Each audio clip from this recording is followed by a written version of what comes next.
He's massive. Probably the biggest crawfish I've ever seen. It's like a little miniature lobster.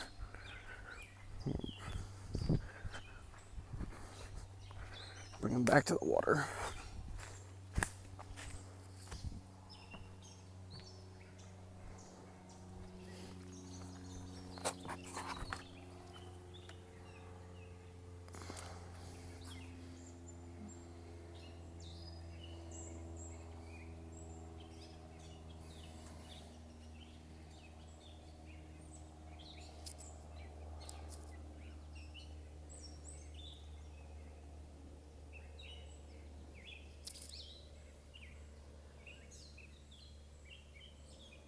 He's probably very confused right now.